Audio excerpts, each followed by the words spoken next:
আসসালামু আলাইকুম everyone. শিমুস lifestyle থেকে আমি শিমু। সবাইকে ওয়েলকাম করছি আমার নতুন আরো একটি ভ্লগে। আশা করছি যে যেখান থেকে আমার আজকের এই ভ্লগটি দেখছেন, সবাই ভালো আছেন এবং সুস্থ আছেন। আমরা আলহামদুলিল্লাহ ভালো আছি। তো আজকের এই ভ্লগটি ছিল সন্ধ্যা থেকে। সন্ধ্যায় বাচ্চাদের জন্য একটু নাস্তা বানাচ্ছিলাম। তো খুব সহজেই ঘরে থাকা উপকরণে ওদের জন্য একটু স্যান্ডউইচ বানিয়ে দিলাম। তো আমার বাসায় আসলে শসা, গাজর বা লেটুস পাতা কিছুই ছিল না।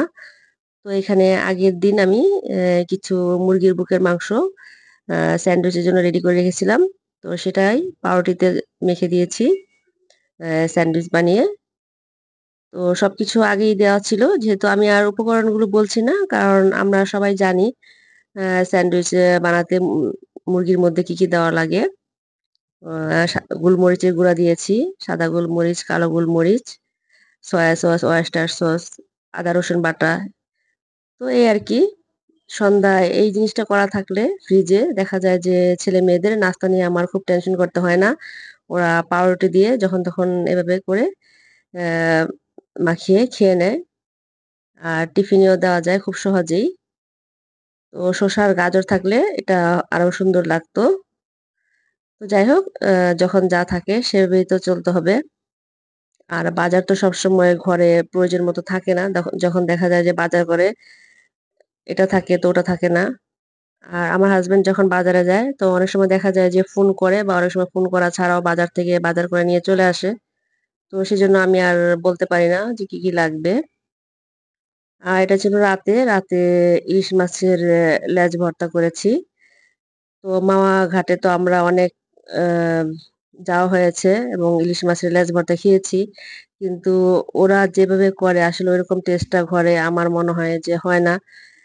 তো তারপরে যতটুকু চেষ্টা করেছি বানিয়েছি আর খেতে কিন্তু খারাপ লাগেনি।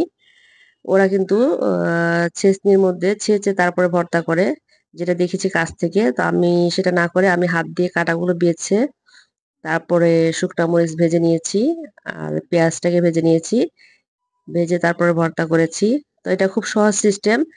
আর আমার যে ছেঁচনিটা যেটা আছে ভর্তা করার, সেটা কেবিনেটের একদম উপরের তাকে ছিল। যা বের করতে অনেক সময় লাগবে, আবার ধুয়ে পরিষ্কার করতে। তো ভাবলাম যে হাতেই কাঁটাটা বেছে নেই, সহজে হয়ে যাবে। তো একদম সূক্ষ্মভাবে সবগুলো কাঁটা আমি একদম বেছে নিয়েছি। আর বাচ্চারাও খেতে পারছে, কোনো সমস্যা হয়নি। তো এটাতে কিন্তু যতটা ঝাল দেওয়া যায় শুকনা মরিচ ততই কিন্তু মজা লাগে।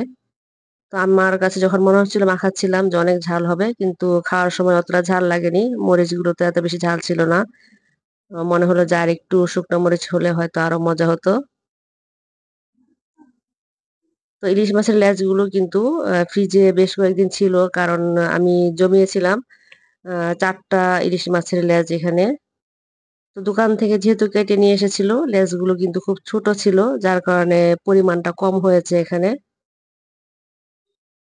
তো এই ১ম করলাম ইলিশ মাছের লেজ ভর্তা।